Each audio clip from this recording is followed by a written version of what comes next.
Well, I'm going to see, I'm not seeing any of them, but there are the bikes coming. Okay.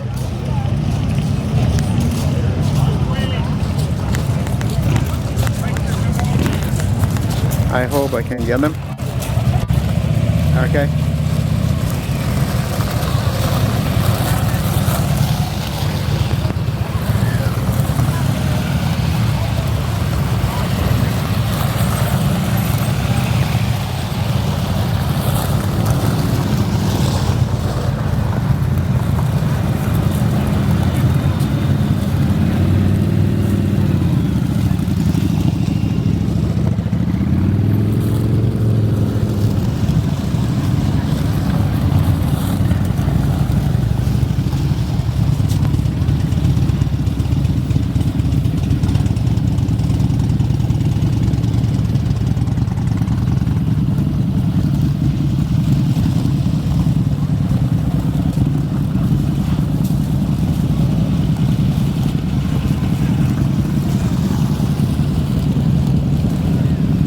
There are so many that I cannot move, and they cannot move around me either. But still, I'm going to stay to the last one. You might need to move. Yeah. Yeah. All right, thanks for coming.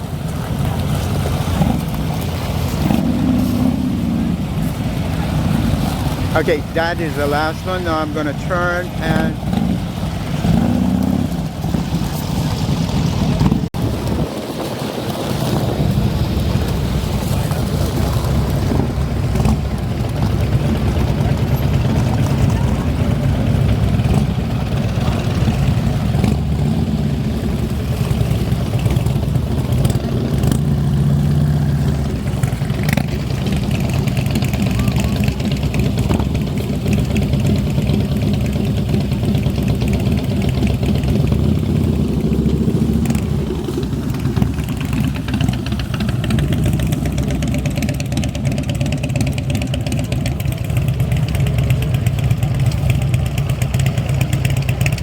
Okay, I get as best as possible.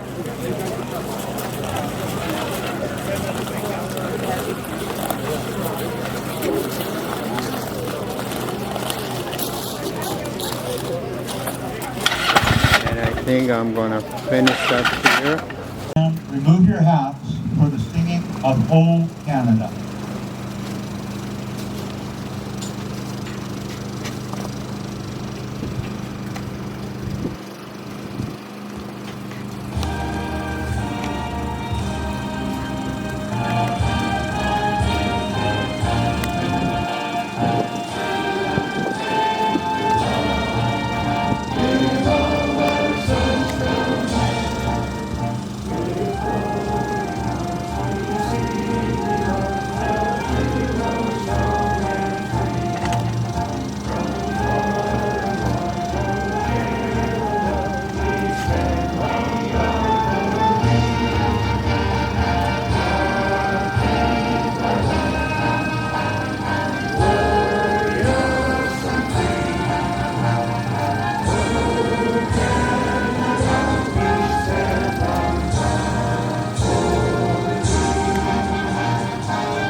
Very much, and now I'd like to call on MLA Mike DeJong.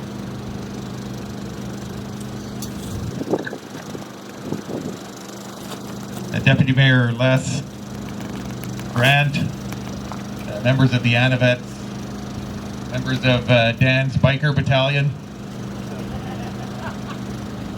ladies and gentlemen, folks keeping the tent from blowing away, thank you. Stay alert. Am I the only one that can smell the chili?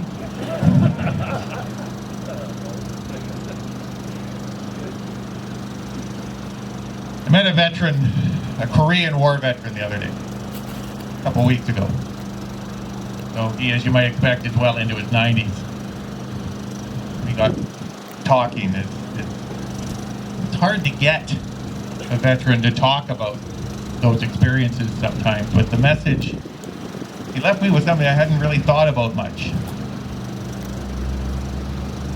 He said, my buddies and I didn't think much about dying for our country,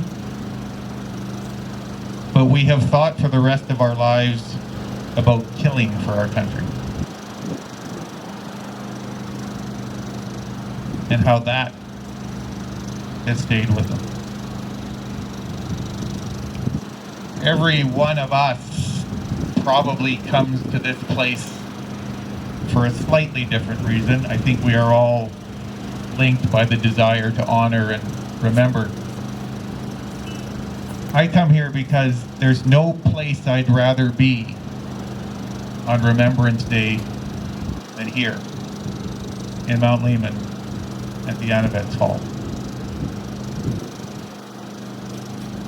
Because it represents a genuine link. There is something marvelous in the simplicity of this place and the love, quite frankly, that emanates from the members of the ANAVETS in this community that makes the act of remembrance so real.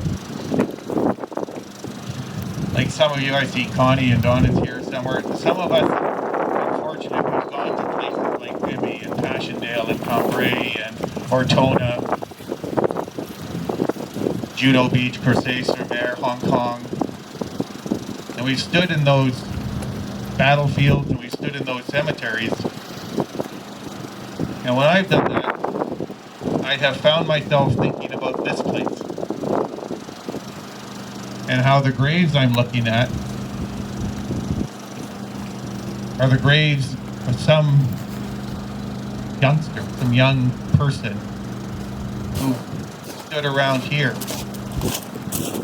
and probably wanted nothing more than to come back here and never did. That's why this place and being here with you has an added significance and specialness for me. And one last thing that Les and other speakers today have reminded us of, that I think we all have to remember. The face of the veteran has changed. If you're my age, most of our age, we have an image of the veteran as this 70 or 80 or 90 or 100-year-old, and certainly that is still the case, and happily there are still men and women who fall into that category and represent that link with those moments in our collective history and our national history to those dark days of conflict.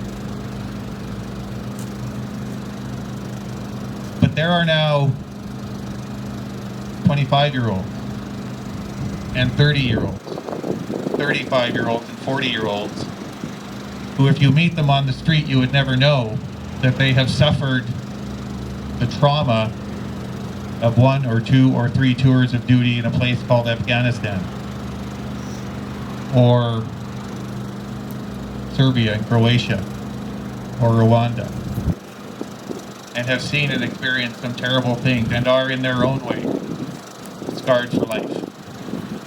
So when we say, lest we forget, let us most assuredly remember the sacrifice of those from decades past, but not forget as well the contributions of much younger Canadians who live amongst us and have, in many cases, paid a dramatic price for their defense of freedom. To the ANAVETS, thank you again, ladies and gentlemen. I'm so proud to be able to come and join with you today. Thank you. Enjoy the chili.